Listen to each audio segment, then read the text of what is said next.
우리가 지난주에 비판에 대한 문제를 나누었습니다. 여기서 비판하지 말라고 말씀하셨던 것은 비판 자체를 해서는 안 된다고 말씀하시는 것이 아니라는 것이죠. 여러분, 그래서 지금 주님께서 7장에서 비판에 대해서 말하고 있는 것은, 다른 말로 바꾸면 주님의 의도는 악평하지 마라, 혹평하지 마라 하는 것입니다. 더 정확하게 말씀드리면 정죄해서는 안 된다는 것입니다. 비판을 통해서 누군가를 죄 있다고 정해서는 안 된다는 것입니다. 왜냐하면 심판과 정죄의 권한은 누구에게 속한 것이기 때문에. 그렇죠. 옆에 있는 분에게 정죄하지 맙시다, 심판하지 맙시다 할까요? 그런데 인간은 타락해서 하나님의 자리를 대신했잖아요. 하나님의 자리를 대신함으로 인하여 우리가 정죄하고 우리가 심판한다는 것입니다. 그리고 그 정죄와 심판을 위해서 비판의 기능을 사용하고 있다는 사실이죠. 그래서 주님께서는 말씀하시는 것입니다. 정죄와 심판을 위한 비판을 해서는 안 된다라고 말하고 있는 거예요. 그래서 여러분, 건강한 비판이 있죠. 여러분, 말씀드렸던 것처럼 갈라디아서에서 사도 바울은 비판하고 있습니다. 어떤 이들을 비판하고 있습니까? 다른 복음을 전하는 자들을 비판하고 있습니다. 어떻게 비판하고 있나요? 다른 복음을 전하는 자들은 저주를 받아 마땅하다라고 비판하고 있다는 사실입니다. 그것은 무엇을 얘기하는 것입니까?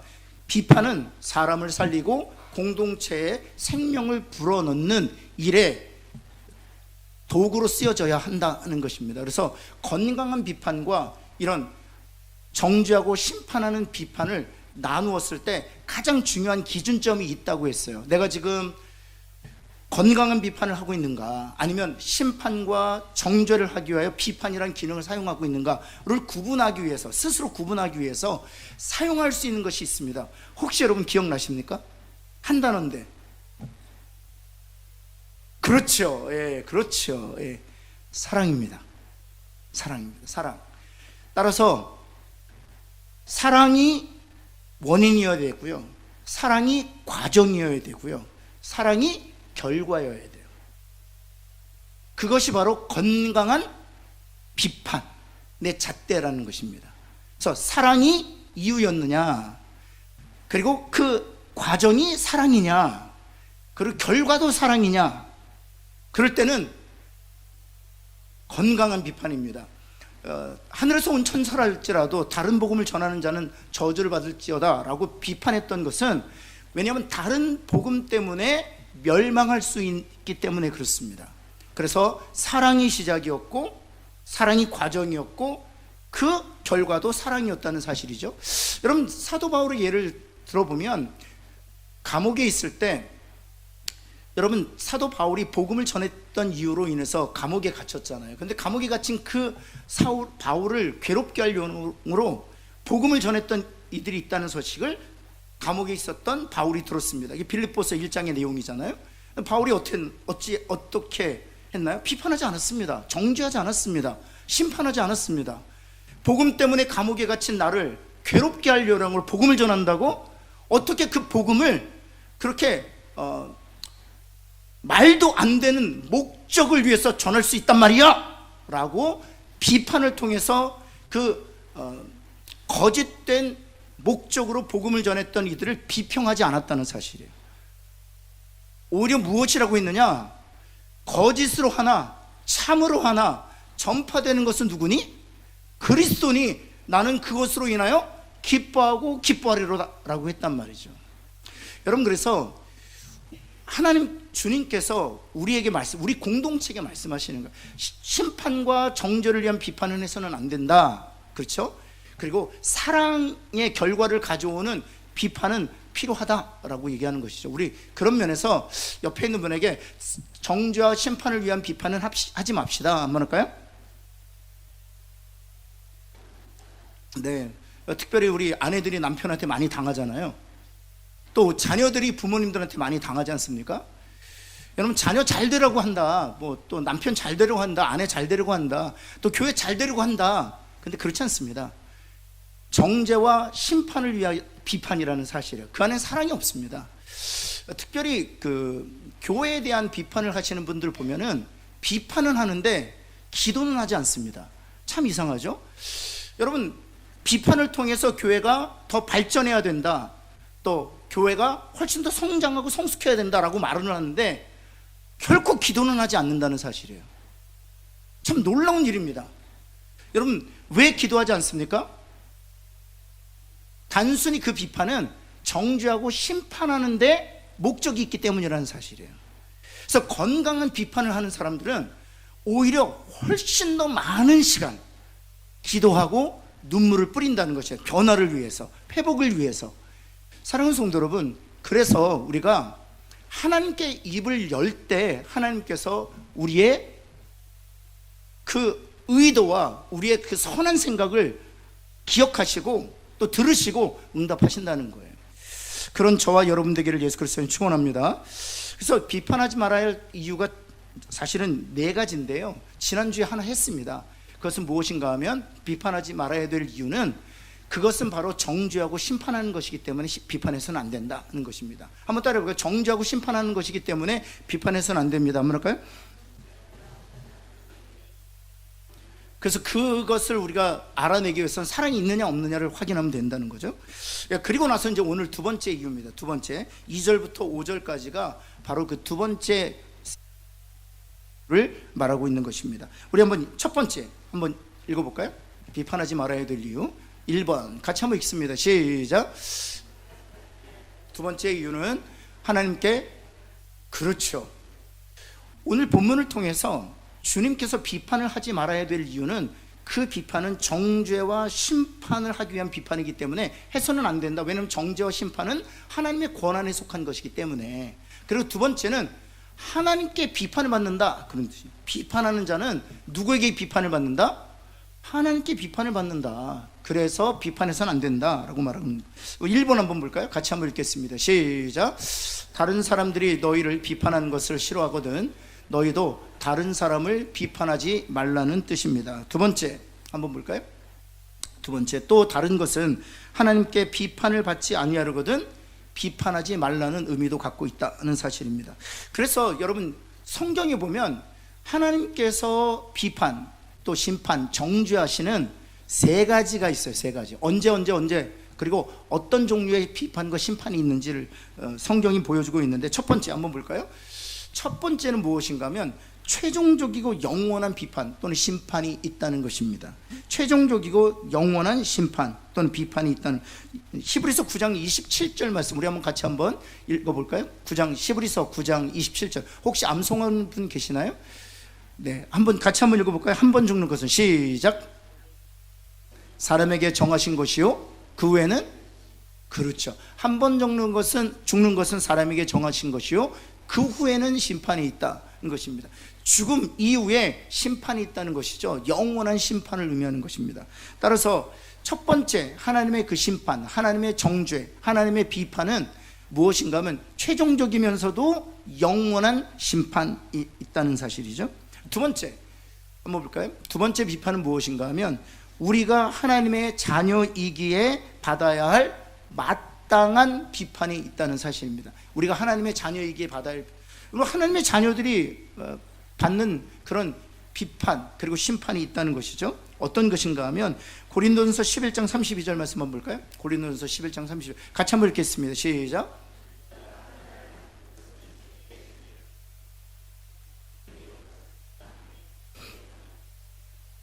그렇죠. 우리가 무엇을 받는다? 판단을 받는다. 이 판단이라는 단어 자체가 비판이거든요. 우리가 비판을 받는 것은 주께 무엇을 받는 것이다? 그러니까 징계를 받기 위한 비판이 있다는 사실입니다. 여러분, 히브리서 12장 6절 말씀 한번 볼까요? 히브리서 12장 6절 같이 한번 읽습니다. 시작.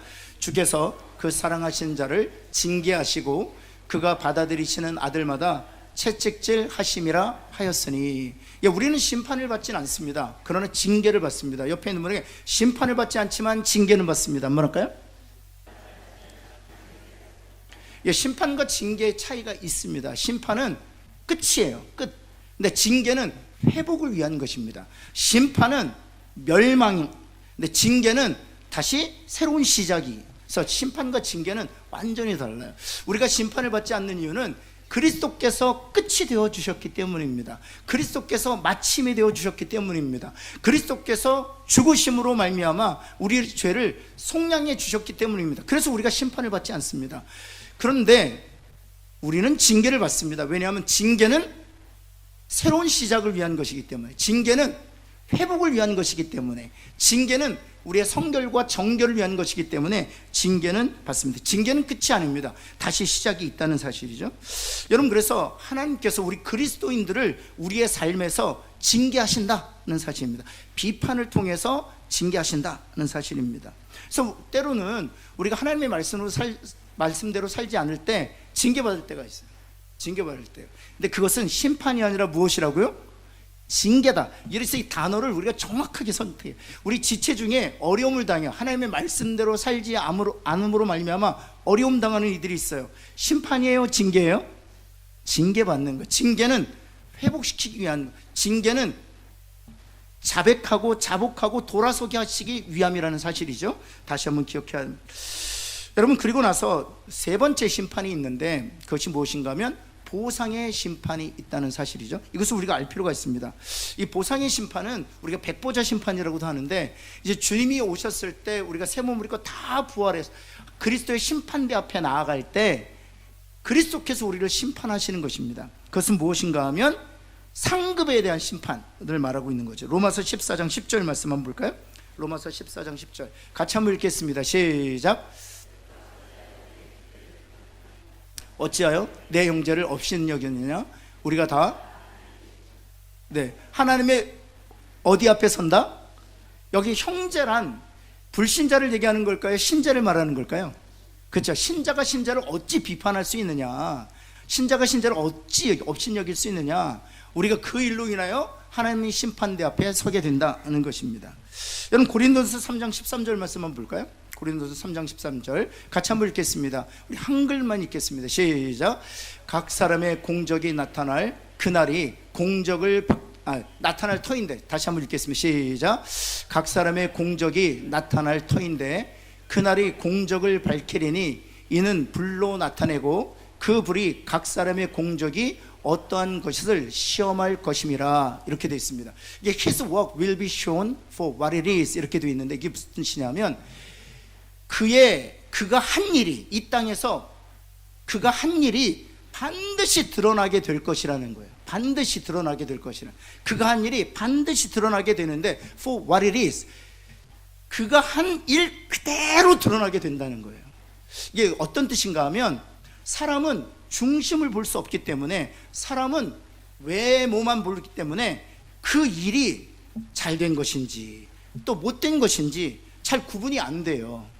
그런데 그 날에는 이 땅에서 우리가 이루었던 업적, 이루었던 공로들을 하나님께서 보여주실 텐데, 어떤 경우에는 사람들에게 존경을 받고 사람들에게 격려도 받고 사람들에게 인정도 받고 사람들에게 칭찬도 받을 일인데, 그날에 우리가 한 일이 그대로 드러날 텐데 모든 격가지들은 다 빼고 실체가 바로 드러난다는 거예요. 어떤 뜻인가 하면 사람들에게 인정받았던 일이에요. 그리고 모든 사람들이 추앙했던 일이에요. 그런데 그날에 그 일이 드러날 때는 너무나도 부끄러운 거예요. 실은 너무 과대 포장되어 있는 거예요. 근데 하나님께서 그날은 다 포장지 벗기고 알맹이를 드러내신다, 그런 뜻이에요. 우리의 공적이 드러날 테인데 그 공적의 알맹이가 드러나게 될 것이다 라고 말하고 있는 거예요. 여러분, 그래서 3장 14절 말씀 볼까요? 3장 14절. 그래서 그 다음에 이렇게 말하고 있는, 같이 한번 읽어볼까요? 시작. 만일 누구든지 그 위에 세운 공적이 그대로 있으면 뭘 받는다? 그렇죠. 우리가 생각했던 그대로 있으면 상을 받아요.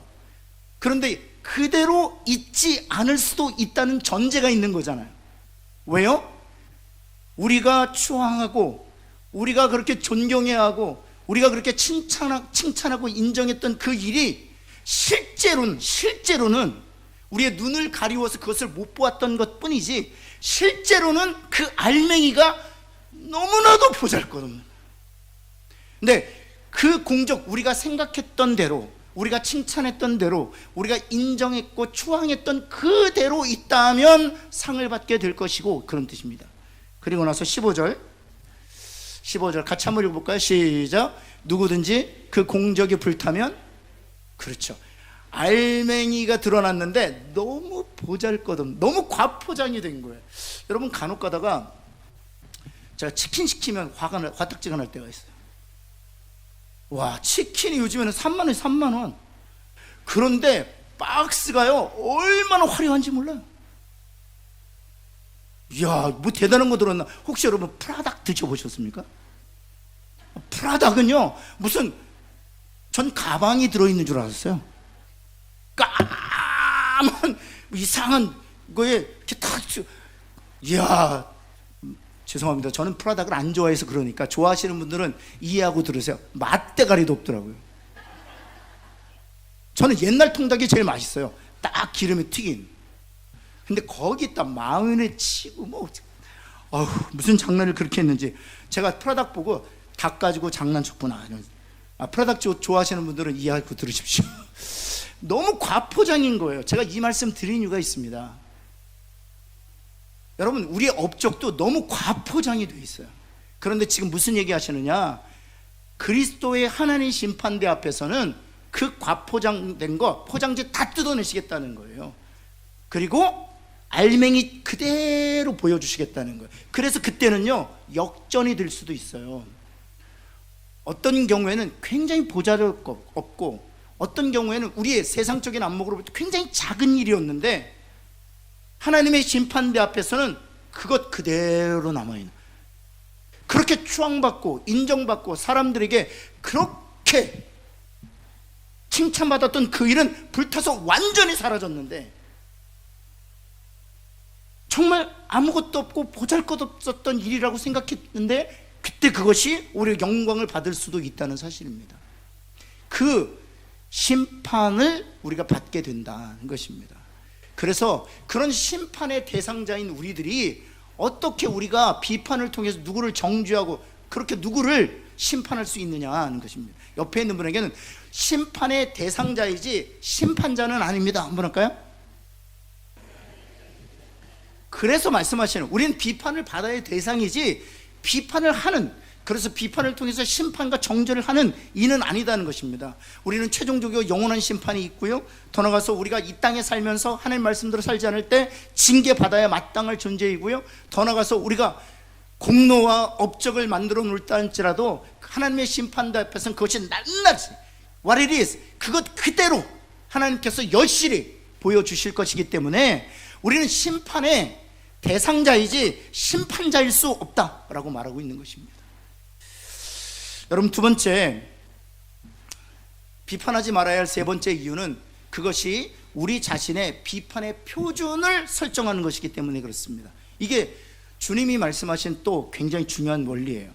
왜 우리가 비판을 하지 말아야 돼? 우리가 비판을 하는 순간 우리가 했던 그 비판이 나를 비판하기 위한 나를 비판하는 표준이 돼버린다는 사실이에요. 한번 옆에는 당신이 한 비판이 당신의 비판을, 이거 어려울 수 있는데 하여튼 제가 우리 성도들이 너무 지혜로워. 당신이 한 비판은 당신을 위한 비판의 표준입니다. 한번 할까요? 그렇죠. 내가 한 비판은 나를 비판하는 표준이 될 거라는 거예요. 그러니까 내가 누군가를 비판하면 하나님께서는 내가 한 그 비판을 그대로 나를 비판하실 때 표준으로 사용하신다는 거예요. 그렇다면 내가 비판을 안 하면, 그럴 수는 거의 불가능한데 우리가 타락했기 때문에 비판을 안 한다면 하나님이 저를 비판하실 때 사용할 표준이 있을까요, 없을까요? 그래서 비판하지 말라는 거예요. 우리가 누군가 비판하면 하나님 우리를 비판하실 때 내가 한 그 비판을 그대로 나의 비판을 위한 표준으로 삼으실 것이기 때문에 그런 얘기 하는 거거든요. 그래서 7장 2절에서 주님이 말씀하시는 것입니다. 같이 한번 볼까요? 시작. 너희가 헤아리는 그 헤아림으로, 우리가 헤아린 그 헤아림으로 하나님께서 그대로 우리를 헤아려 주신다는 거예요. 얼마나 사실은 무서운 이야기예요. 그렇죠? 우리가 얼마나 비판을 통해 사람을 심판하고 정죄합니까? 그런데 하나님의 심판대 앞에서 하나님께서는 우리가 살면서 했던 그 비판을 그대로 우리들을 비판할 때 표준으로 쓰신다는 거예요. 얼마나 지혜로우세요. 얼마나 지혜로우세요. 하나님 어떻게 저를 그런 표준, 그런 기준을 가지고 저를 비판하세요? 그럴 때 하나님께서 제가 했던 비판만 다 모아서 영상을 틀어주실 것 같아요. 내가 했던 비판을 쫙. 나는 어떤 다른 기준을 가지고 비판하는 것이 아니라, 박신철, 네가 여태까지 비판했던 그 비판을 내가 다 기억한다. 그리고 그 비판의 리스트로 너를 비판하는 것이야. 할 말이 없죠. 내가 헤아렸던 그 헤아림으로 하나님 나를 헤아리시니까. 여러분, 그래서 야고보음 3장 1절에서 이렇게 말씀하시는 겁니다. 야고보 3장 1절 같이 한번 읽어볼까요? 시작.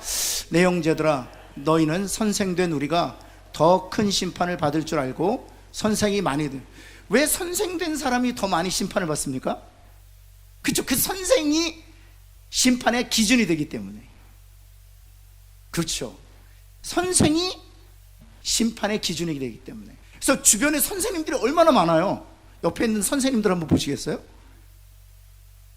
선생님들이 정말 많아요. 이래라 저래라, 이래서는 안 된다, 저래야 된다. 비판을 통해서 심판과 정죄를 하는 선생님들이 너무 많아요. 그래서 선생 되지 말라는 것입니다. 왜냐하면 그 선생됨으로 인하여 우리가 그대로 표준과 기준이 되어 돌아올 것이기 때문에 라고 말씀하시는 것이죠. 3번. 그래서 옆에 있는 분에게 선생 되지 맙시다 한번 할까요? 이게 뭐냐? 비판하지 말라는, 비판을 통해 정죄하고 심판하지 말라는 뜻이죠. 3번 한번 볼까요? 같이 한번 이렇게. 사람을 살리는 선생은 돼야죠. 이건 합시다. 사람을 살리는 선생은 됩시다. 한번 할까요? 그건 해야죠. 선생 되지 말래 그랬더니 교사 다 사표내고. 저부터 살림해야죠. 그렇죠? 사람을 살리고 사람을 회복하고 복음을 통해서 구원 얻는 일, 그런 선한 일은 우리가 해야죠. 3번. 다른 사람을 판단하는 일에 어떤 표준을 가지고 비판하였다면 우리가 그 표준에 따라 비판받는다고 불평할 권리가 내게 있다 없다? 그래서 비판하지 말라고 말씀하시는 것입니다. 여러분, 그래서 마태복음 7장 3절 5절 한번 볼까요? 그래서 3절 5절에 주님이 말씀하시는 것입니다. 같이 한번 읽겠습니다. 시작. 어찌하여 형제의 눈 속에 있는 티는 보고 내 눈에 있는 들보는. 그래서 열심히 티를 뽑아내려고 하는데 정작 우리는 무엇으로 심판받는 거예요? 들보로 심판받는 거예요. 근데 재밌는 것은 그 티가 형제의 신체기관 중에 어디 있었어요? 눈에 있었죠. 눈에 있었던 티로 인해서 우리가 비판하는데, 하나님은 우리의 신체기관 중에 어디에 있는 들보로 우리를 심판하신다는 겁니까? 그것도 눈에 있는 예를 들어서 내가 누군가의 형제의 눈에 있는 티를 보고 비판했는데, 하나님은 나는 너의 간의 들보를 보고 비판하겠다. 그럼 제가 따질 수 있을 것 같아요. 하나님, 저는 눈 보고 비판했는데요, 눈이 쪽 째져가지고 보이지도 않고 제가 눈 가지고 비판했는데 하나님 제 간 가지고 비판하시면 어떡하냐. 근데 하나님은 너무 지혜로우세요. 그래, 눈 가지고 비판했느냐? 형제의 눈에 있는 티 때문에 비판했느냐? 그럼 난 너의 눈에 있는 들보로 인해서 비판한다. 이게 헤아림이 헤아림의 표준과 기준이 된다는 것입니다. 여러분, 세 번째, 옆에 있는 분에게 당신의 헤아림이 당신의 헤아림으로 돌아옵니다. 한번 할까요? 그래서 비판하지 말라는. 만일에 우리가 성령 충만해서 우리가 비판을 통해서 누군가가 심판과 정죄를 하지 않는다면, 하나님께서 우리를 비판하려고 하실 때 김권사 리스트 좀 가져와봐. 평생 했던 비판의 리스트를 좀 가져와봐. 천사장이 없는데요? 비판을 평생 하지 않았는데요? 그래? 통과. 그렇게 될 거라는 거죠. 네. 세 번째, 한번 같이 한번 읽어볼까요? 시작. 사실 첫 번째, 두 번째, 세 번째도 참 중요한 진리인데요, 제가 볼 때에는 네 개 중에 한 가지를 딱 취한다라고 하면 이 네 번째인가 아닌가 싶어요. 비판하지 않아야 되는 이유는 우리는 비판할 수 없기 때문이라는 거예요. 한번 따라해요. 우리는 비판할 수 없는 존재입니다. 뭐랄까요? 그 얘기를 주님이 더 많은 그 지면을 할애해서 말씀하고 계세요. 1번 한번 보시겠습니다. 우리는 비판을 할 수 없는 존재이기 때문에 비판을 시도해서는 안 된다는 것입니다. 왜냐하면 마태복음 7장 4절에서 주님이 말씀하시는데, 같이 한번 읽겠습니다. 시작. 보라, 내 눈 속에 들보가 있는데 어찌하여 형제에게 말하기를 나로 내 눈 속에 있는 티를 빼게 하라 하겠느냐. 우리 눈에 무엇이 있다고요? 하나님이 규정하시는 거예요. 우리 눈에 들보가 있다. 그런데 어떻게 형제의 티를 뺄 수 있겠느냐라고 말하는 것입니다. 여러분, 안과 의사가 있다고 생각해 보세요. 근데 안과 의사가 잘 안 보여요. 안 보여요. 근데 그 안 보이는 안과 의사가 핀셋을 가지고 내 눈 속에 있는 자그만 가시를 뽑는다고 할 때 그 의사에게 여러분 인생을 맡기시겠습니까? 그럴 수 없다는 거예요. 들보가 있기 때문에 티가 안 보인다는 거예요. 눈이 흐릿흐릿하기 때문에 그 티를 정확하게 도려내야 되는데 그럴 수 없다는 것입니다. 그래서 비판하다 보면 상처를 줘요. 비판하다 보면 오히려 사랑이라는 결과를 가져오기보다는 회복 불가능할 정도의 치명적 결과를 가져다 준다는. 왜냐하면 우리 눈에 들보가 있어서 우리 자녀들의 티를 뽑아내려고 하는데 그 순간 티가 잡히지 않고 건강한 다른 것 상처를 줄 수 있기 때문에 라고 말하고 있는 거예요. 여러분, 그런 염두를 가지고 7장 4절 한번 다시 한번 보시겠어요? 바로 7장 4절이 바로 그런 의미를 가지고 있어요. 7장 4절 다시 한번 읽을까요? 그런 염두를 가지고 읽으시면 이해가 돼요. 시작. 보라, 내 눈 속에 들보가 있는데 어찌하여 형제에게 말하기를 나로 내 눈 속에 있는 티를 빼게 하라 하겠느냐. 그렇죠. 무슨 얘기입니까? 나로 내 눈 속에 티를 빼게 하라 하겠느냐. 불가능하다는 것입니다. 우리가 들보가를 가지고 있기 때문에 티를 볼 수도 없고 티를 본다고 한들 그 티를 뽑아낼 능력이 없다는 것입니다. 오히려 다른 곳에 상처기를 날 가능성이 많다는 것입니다. 여러분, 두 번째 한번 볼까요? 그리고 이런 이유가 있습니다. 같이 한번 읽어볼까요? 시작. 우리는 비판을 할 때 바른 판단에 조금도 관심을, 제가 첫 번째 강의할 때, 지난주 수요일날 강의할 때 이 부분을 좀 많이 할애해서 말씀드렸어요. 우리들은 비판을 할 때 바른 판단에 조금도 관심을 갖지 않는다는 것입니다. 만일 우리가 진리에 관심을 가졌다면 남이 아닌 누구에 대하여 비판을 먼저 했을 것이기 때문에, 그렇죠, 나의 정말 바른 판단에 그리고 바른 비판에 정말 우리의 마음이 사로잡혔다면 다른 사람의 티를 뽑아내기보다는 내 눈에 들보를 뽑아내기 위하여 내가 최선을 다했을 것이라는 것입니다. 그러나 내 눈에 있는 들보에 대해서는 관심이 없는 이유는 다른 사람의 티를 뽑아내는 데 대해서 관심이 없다는 것입니다. 단순히 티를 뽑아내는 데 관심 있는 것이 아니라 그 허물을 들춰내고 더 나아가서 심판하고 정죄하는 데 혈안이 되어 있기 때문이라는 사실이죠. 여러분, 세 번째 같이 한번 볼까요? 같은 얘기인데요. 같이 한번 읽겠습니다. 시작. 우리가 실제 바라는 것은 그 사람 속에 있는 악을 제거하기보다 그 사람을, 그렇죠, 실제로 우리가 바라는 것은 그 사람에 있는 티, 악을 제거하는 일보다 그 사람을 정죄하는데 더 관심이 있기 때문이라는 사실입니다. 우리가 왜 그 사람을 정죄하게 되었느냐? 이미 말씀드렸던 것처럼 우리가 타락해서 우리가 하나님의 자리에 대신 섰기 때문이에요. 여러분, 그 선악을 알게 하는 나무의 열매를 먹지 말라 말씀하셨잖아요. 이런 선악을 알게 하는 나무의 열매를 먹고 난 이후에 우리에게 나타난 변화가 무엇입니까? 선악을 구분하는 심판자가 되었다는 거예요. 그게 선악을 알게 하는 나무의 열매를 먹게 된 이후에 우리에게 나타나는 거예요. 여러분 보세요. 누군가를 비판할 때 그 선과 악의 기준이 누굽니까? 나예요. 그것도 참 재밌는 거는요, 기분에 따라 그 기준이 달라요. 아침과 점심과 저녁에 기준이 달라요. 좀 스트레스를 많이 받잖아요. 훨씬 더 까다로워져요. 그렇죠. 그래서 이런 얘기 있습니다. 제가 이제 미국도 마찬가지인데 그 학교 다닐 때 리포트를 제출할 때 언제 제출하라? 점심 먹기 전에는 절대로 제출하지 마라. 점심 먹고 나서 1시가 제일 좋다. 이게 이제 학생들 사이에 있는 거예요. 점심 먹고 나오면 어떻게 해요? 포만감이 있어서 리포트 점수 잘 준다는 거예요. 그럼 무엇을 의미하는 것입니까? 기분과 상황에 따라 그 기준이 계속 바뀐다는 것. 선과 악의 기준이 되어버린 거예요, 내 자신이. 그래서 우리는 비판하면 선과 악의 기준이 내가 되는 것이니까. 하나님이 기준이셔야 되는데, 그래서 하나님께서 우리에게 계속 말씀하시는 것이 무엇인가 하면 심판과 정죄는 하나님께 속해 있다. 더 중요한 것은 누구든지 그리스도 안에 있으면 무엇이 없다? 결코 정죄함이 없다. 왜? 그리스도의 보혈로 우리의 죄가 영원히 근데 그리스도의 보혈로 우리의 죄를 영원히 사함으로 정죄를 없이 하게 하셨는데, 왜 우리가 비판을 통해서 그리스도가 흘리신 보혈로 정죄함이 없게 하신 그 귀한 형제를 왜 다시 정죄하느냐라고 말하고 있는 거죠. 그래서 해서는 안 된다는 것입니다. 따라서 우리들은 위선자라는 사실이죠.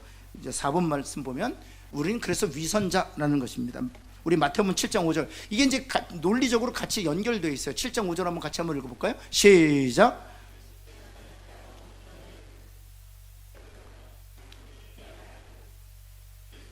여기서 굉장히 중요한 게 외식하는 자여라는 단어하고요, 그 외야 밝히 보고라는 단어가 되게 중요해요. 우리는 단순히 들보와 티를 이런 방식으로 이해했습니다. 내가 들보가 있는데 어떻게 티를 가진 자를 비판할 수 있느냐, 이런 방식으로 이해해 왔어요. 이 본문을. 우리는 들보를 가지고 있는데 우리보다 훨씬 작은 티를 가진 자를 어떻게 비판할 수 있느냐, 이런 식으로 이해해 왔어요. 근데 이 본문은 그것만을 의미하지 않습니다. 외식하는 자요 라고 얘기하고 있습니다. 우린 위선자라는 것입니다. 우린 비판을 티를 빼는데 목적을 두고 있지 아니하고, 정말 티를 빼는데 목적을 두고 있다면 우리는 우리의 들보를 빼는 일에 관심을 기울였을 거라는 것입니다. 근데 우리 안에 있는 들보에 대해서는 전혀 관심이 없으면서 다른 사람의 눈에 있는 티에 집착하고 있는 것은 우리가 악을 제거하기보다는 정죄하려는 데 혈안이 되어 있기 때문에, 그래서 우리들은 위선자라는 것입니다. 실은 악을 제거하기 위하여 비판한다고 목소리를 높이지만 실제로는 악을 제거하는 일에 전혀 관심이 없다는 거예요.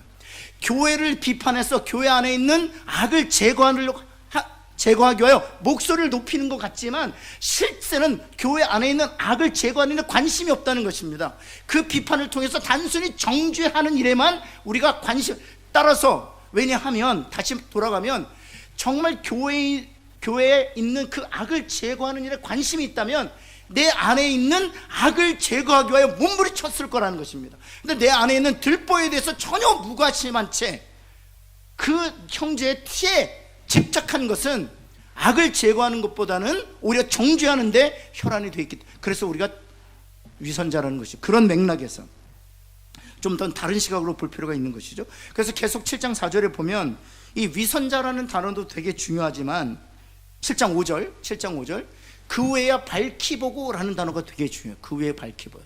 우리가 들보가 빠져야만 비로소 어떻게 볼 수 있다?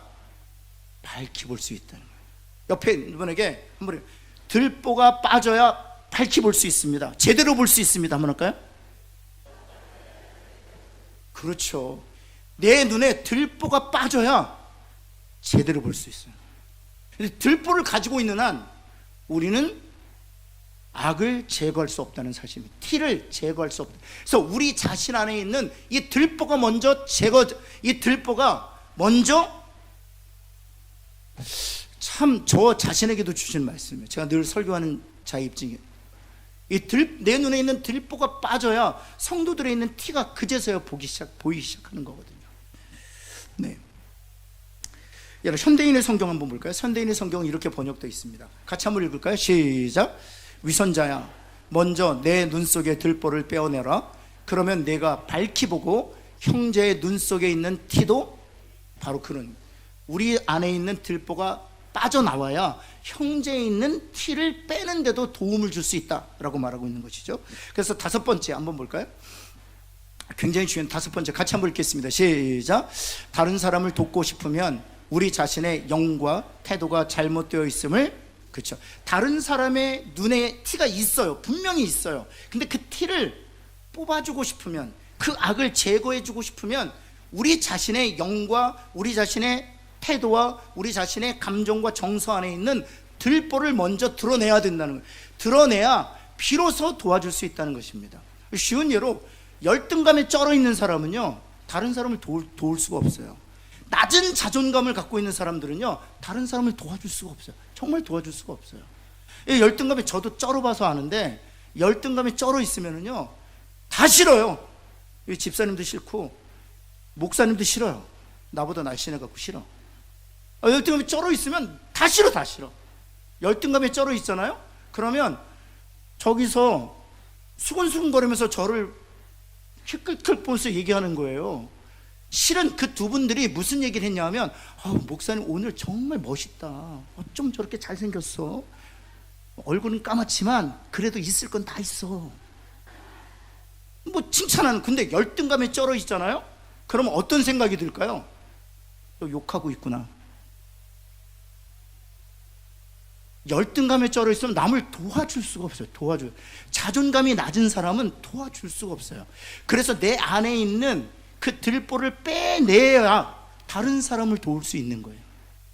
사랑하는 성도 여러분, 정말 누군가를 돕고 싶다면 먼저 내 마음과 생각과 내 육체 안에 있는 죄를 드러내는 일에 성령의 도우심으로 말미암아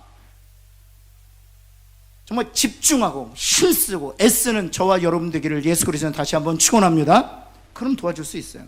우리 네 번째 한번 볼까요? 네 번째는 바로 3번과 연결되는 거. 우리 눈에서 들보를 빼는 방법, 우리 5개를 좀 함께 나누고 싶은데요. 첫 번째, 짧게 제가 하도록 하겠습니다. 한번 같이 한번 읽어볼까요? 시작. 이 사랑장을 매일 읽고 다른 사람에 대한, 이 사랑장이 되게 좋아요. 내가 오래 참고 있는가? 그쵸. 오래 참지 못하면 그 오래 참지 못하는 들보를 내가 드러내야 되는 거죠. 내가 성내고 있는가? 그 성냄이라는, 분냄이라는 그 들보를 드러내요. 여러분 제발 이러지 마세요. 난 뒤끝이 없어, 이런 얘기 하지 마세요. 옆에 있는 분에 난 뒤끝이 없어, 이런 말을 하지 말자. 그 뒤끝 때문에 다친 앞끝들이 너무 많아요. 너무 많아요. 버럭 소리 지르고 아이스 아메리카 사놓으면 다 좋아, 그게 다나요? 그러니까 불 질러놓고 얼음 처먹이는 거잖아요. 얼마나 화딱지가 나는지 몰라요. 여러분, 뒤끝이 없다는 것 정말 우리 크리스찬으로 사용해서는 안 돼요. 문제가 있습니다. 여러분, 그래서 여러분 그런 들보들을 다 드러내야 돼요. 다 드러내야 돼요. 정말 그런 부분에서 사랑장을 사랑은 성내지 않는 거라고 그랬잖아요. 사랑은 악한 것을 생각하지 않는다고 그랬잖아요. 악한 것을 생각하지 않. 그래서 여러분 우리 산상수훈 할 때 보면 질투와 시기의 대상이 실패했을 때 우리 안에 기쁨이 일어난다니까요. 내가 정말 싫어하는 사람이 실패했대요. 내가 정말 싫어하는 사람이 망했대요. 그 소식을 들었어요. 너무 좋은 거예요. 문제가 있는 거예요. 영적으로 문제가 있는 거예요. 그런 것들을 사랑장을 보면서 악한 것을 생각하지 아니하며 이 들보를 드러내야 된다는 거죠. 그래서 사랑장을 읽으면서 내 안에서 드러내야 될 것들을 드러내야 된다는 것입니다. 두 번째, 우리 한번 같이 한번 읽어볼까요? 시작. 제가 지난주에 말씀드렸잖아요. 제가 이 비판을 위한 비판은 나랑 전혀 상관없는 사람들에 대한 비판, 이게 비판을 위한 비판이라고 말씀드렸지 않습니까? 저랑 만날 가능성도 없고 제가 알지도 못하는 분들을 제가 비판할 때가 있어요. 그러면서 제가 여러분들에게 이젠 제가 최대한 그 싸움을 제가 싸우겠습니다 했잖아요. 제가 화요일날 부교육자들 만나갖고 또 거기까지만 하겠습니다. 이게 습관이 얼마나 무서운지 몰라요. 제가 다 뱉어놓고 나서 내가 또 그 덫에 걸렸구나 라는 생각. 옆에 있는 분에게 또 덫에 걸릴 것입니다. 한번 할까요? 오늘 그래 비판하지 말아야지. 그런데 나가자마자 비판할 거야. 목사님 왜 그래? 비판할 거예요. 그러나 이게 중요해요. 덫에 걸려서 다시 실패해도 다시 시작하면 돼요. 다시 시작하면. 옆에 있는 분에게 다시 시작합시다. 안 그럴까요? 툴툴 털어버리고 다시 시작하면 돼요. 왜냐하면 이게 사람마다 좀 달라요. 어떤 사람은 너무 이 근육이 단단해요. 그래서 한 번에 바뀌지 않아요. 어떤 사람은 좀 근육이 연해요. 그래서 쉽게 바꿀 수가 있어요. 그러니까 개인적인 차이는 있지만 실패했다고 해서 주저앉을 것이 아니라 하나님이 다 아세요. 하나님이 우리를 도와주실 줄을 믿습니다. 그래서 우리 입술에서 누군가를 향한 정죄하기 위한, 심판을 위한 비판이 사라진다면 얼마나 감사하겠어요. 우리한테 유익이 되는 것이죠. 네, 두 번째, 다른 사람들에 대해 하는 말들과 생각을 조용히 분석해봐요. 제가 분석해봤죠. 예전에는 그게 잘못된 것인지 몰랐어요. 막 비판했어요. 어떻게 그럴 수 있냐고 막 비판했어요. 근데 지금 다시 복귀해보면 그 비판으로 제가 비판을 받을 수 있다는 생각을 하게 되었고요. 그것은 그 사람 안에 있는, 그 교회 공동체 안에 있는 악을 제거하기 위한 것이라기보다는 오히려 정죄하고 심판하려고 하는 혈안되어 있다는 사실을 내가 알게 됩니다. 이것을 알고 깨닫고 스스로를 분석하고 그러지 않기로 노력하는 것이 우리한테는 중요한 것이죠. 네, 세 번째, 한번 같이 한번 읽어볼까요? 시작. 혹평의 영을 제거하기 위하여서는, 그리고 나서 그 누군가를 판단했던 그 잣대로 누구를 다시 분별하기 시작하면 되는 거예요. 나 자신을 분별하기 시작하면 되는 거예요. 나에게는 그런 문제가 없는지, 나에게는 그런 부정적인 모습이 없는지, 나에겐 그런 하나님이 싫어하는 모습이 없는지, 나를 먼저 판단. 그건 들보를 드러내는 작업인 것이죠. 네 번째 한번 볼까요? 네 번째, 같이 한번 읽겠습니다. 시작. 다른 사람의 티를 발견할 때 그것을 정죄하지 아니하고 애통하는 마음을 가지도록 겸손하고 공감적이며 관대하고 자비로운 상태. 겸손하고 공감적이고 관대하고 자비로운 상태. 한번 외우기도 쉽진 않은데 한번 할까요? 겸손하고 공감적이며 관대하고 자비로운 상태가 되어야 합니다. 근데 이 모든 네 가지가 한 가지 목적을 있어요. 무엇하기 위하여? 정죄하지 아니하고 어떻게 하기 위하여? 애통. 그래서 팔복의 두 번째가 애통해야 하는 자라고 얘기하는 거예요. 애통해야 한다는 것입니다. 비판을 통해서 정죄하기보다는 애통해야 한다는 거예요. 따라 볼까요? 비판함을 통해서 정죄하기보다는 애통해야 합니다. 근데 저 자신을 보면 애통함이 없는 거예요. 애통함이 정죄하고 심판하는데 혈안이 되어 있지 애통해야 하는 마음이 없는 거예요. 애통하는 것이 하나님께서 우리에게 원하시는 바른 비판이라는 것이죠. 여러분, 그때 우리는 5번 이런 상태가 됩니다. 그때 우리는 에베소서 4장 15절 말씀 같이 한번 읽어볼까요? 이게 굉장히 중요한 말인데 시작. 오직 사랑 안에서 참된 것을 하여라고 했는데 정확하게 번역하면 현대인의 번역으로 한번 볼까요? 현대인의 번역 같이 한번 읽겠습니다. 시작. 오히려 우리는 사랑으로, 그렇죠, 참된 말은 해야 돼요. 근데 참된 말을 한다만 보면 그건 비판이에요. 비평인 거예요. 그런데 그 비평은 반드시 어디 안에 담겨져 있어야 한다는 거예요? 사랑 안에 담겨 있어요. 그 비평은 사랑 안에 담겨 있어야 돼요. 그래서 그 비평은 실은 애통함으로 나타나는 거죠. 정죄하고 심판하기보다는. 사랑하는 성도 여러분, 우리가 사랑으로 참된 말을 하는, 그래서 정말 우리 가정과 우리 공동체 안에서 정말 악이 제거되는 일을 위하여 우리가 애쓰고 수고하는 저와 여러분 되기를 예수 그리스도의 이름으로 다시 한번 축원합니다. 기도하겠습니다. 하나님, 그렇습니다. 하나님, 우리가 정신 차리지 아니하면 하나님 쉽게 하나님 정죄하고 심판하기 위하여 하나님의 자리에 서서 하나님 누군가를 비판하고 판단하고 심판할 때가 얼마나 많은지 알 수 없습니다. 하나님, 이것이 우리가 마주한 영적 싸움인 줄 알고 이 싸움에서 우리가 날마다 이기고 승리할 수 있도록 성령님 도와주옵소서. 우리 생각에, 우리 입술에 파수꾼이 되어 주옵소서. 하나님, 정말 비판을 위한 비판이 아니라 정말 하나님께서 주신 사랑으로 애통해하는 마음으로 악을 제거하기 위하여 하나님 분별할 수 있는 저희들 다 되게 하여 주옵소서. 예수 그리스도의 이름으로 간절히 기도합니다. 아멘.